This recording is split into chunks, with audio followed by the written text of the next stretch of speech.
அஸ்ஸலாமு அலைக்கும் friends, welcome back to Mubas kitchen. இன்றைக்கி நம்ம மட்டன் தால்ச்சா எப்படி பண்ணலான்னு பார்க்க போகிறோம். இது நெய்ச்சோறு, பிரியாணி, அப்புறம் டிஃபன், தோசை, இட்லி எல்லாத்துக்குமே ஒரு சூப்பரான காம்பினேஷன். எப்படி பண்ணலான்னு பார்க்கலாம். ஃபஸ்ட்டு நம்ம வேக வச்சிடலாம். துவரம்பருப்பு 100 கிராம், 1 டேபிள் ஸ்பூன் கடலைப்பருப்பு எடுத்து நல்லா கழுவிட்டு நமக்கு வேகத்துக்கு தேவையான தண்ணி எடுத்து வச்சுருக்கேன். மட்டனோட நல்ல எலும்பு, தால்ச்சா பொறுத்த வரைக்கும் எலும்பு தான் போடணும், அப்போ தான் டேஸ்ட்டாக இருக்கும். இப்போ இதை நம்ம வேக வைக்க போகிறோம். அதுக்கு ஒரு 1/4 டீஸ்பூன் மஞ்சத்தூள், 1 டீஸ்பூன் எண்ணெய் சேர்த்துருக்கேன். நம்ம எண்ணெய் சேர்த்தோன்னா கொஞ்சம் சீக்கிரமாக வேகும். பருப்பு நமக்கு நல்லா குழைய வேகக்கூடாது, ஒன்று அங்கங்கே கிடக்கணும், வெந்திருக்கணும், ஒன்று அங்கங்கே கிடக்கணும். அதுக்கு தக்கன நம்ம போட்டு எடுக்கணும். இப்போ நமக்கு என்னென்ன வெஜிடபிள் தேவை அப்படின்னு பார்த்துடலாம். மாங்காய் எடுத்திருக்கேன், ஒரு 2 பீன்ஸ், ஒரு கேரட்டு, முருங்கைக்காய், அப்புறம் உருளைக்கிழங்கு, வெங்காயம் ஒரு 1.5 வெங்காயம் எடுத்திருக்கேன், 2 தக்காளி எடுத்திருக்கேன், பச்சை மிளகா சின்னதாக இருக்கிறதுனால 6 பச்சை மிளகா எடுத்திருக்கேன், 3 கத்திரிக்காய், அப்புறம் ஒரு வாழைக்காய் எடுத்திருக்கேன்.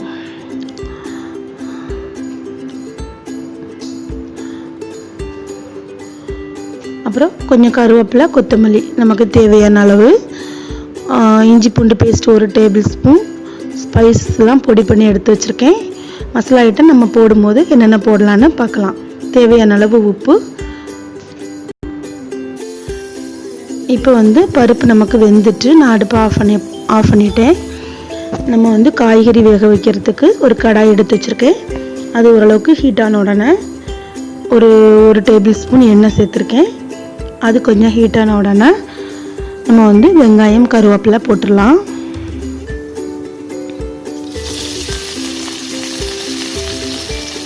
இது கொஞ்சம் நமக்கு வதங்கணும்.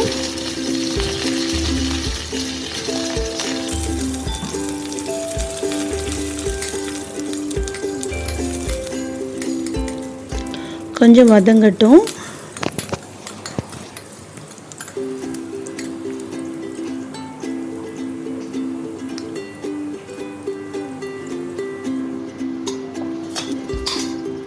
இப்போ இஞ்சி பூண்டு பேஸ்ட் போட்டுடலாம். ஸ்பைசஸ் பொடி பண்ணது அது கொஞ்சம் சேர்த்துருக்கேன். நம்ம முழுசாக போடுறத விடவும் இப்படி போடும்போது அந்த ஃப்ளேவர் நமக்கு நல்லாயிருக்கும். கொஞ்சம் நமக்கு நல்லா கிடைக்கும் ஃப்ளேவரு. காய்கறிக்கு நடுவில் நமக்கு ஏலக்காய், கிராம்புலாம் இடையில வரும்போது ஒரு டிஸ்டர்பன்ஸாக இருக்கும். இப்படி போட்டுடலாம். இப்போ நம்ம வதங்கிறதுக்கு தேவையான உப்பு போட்டிருக்கேன். தக்காளி, பச்சை மிளகா அதையும் போட்டு கொஞ்சம் வதக்கணும்.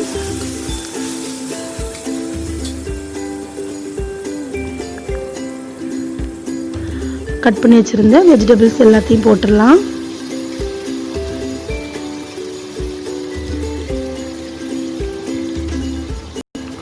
போட்டுட்டு ஒரு 2 நிமிஷம் நம்ம எண்ணெயிலே நல்லா பிரட்டி விடணும்.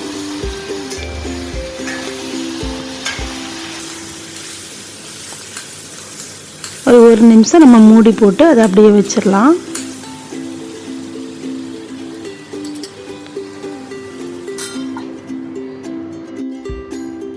காய் நமக்கு ஃபுல்லாக வேகணுன்ட்டு இல்லை, லைட்டாக அப்படி இந்த எண்ணெயில் வதங்கினா போதும்.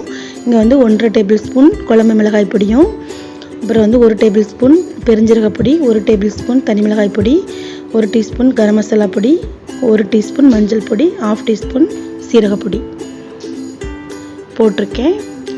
அப்புறம் கொஞ்சம் கொத்தமல்லி இலை. நமக்கு தேவையான அளவு புளி சேர்த்துக்கலாம். மாங்காய் போட்டிருக்கிறதுனால நம்ம அதை பார்த்துட்டு சேர்க்கணும். காய் வேகிறதுக்கு தேவையான தண்ணி சேர்த்துக்கலாம். இது எங்கிட்ட வேற ஒரு இதுக்கு எடுத்த தேங்காய் பால் இருந்தது, நான் அதனால தேங்காய் பால் சேர்த்துருக்கேன்.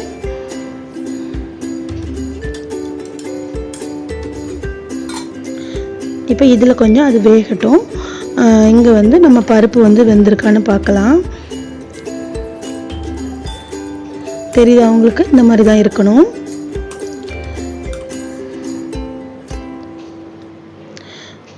காயுமே ஓரளவுக்கு நமக்கு வெந்துட்டு அந்த புளி மசாலாவில் நல்லா காய் ஓரளவுக்கு வெந்திருக்கும். இப்போ நம்ம அந்த பருப்பு மட்டன் வேக வச்சதை அதில் சேர்த்துடலாம்.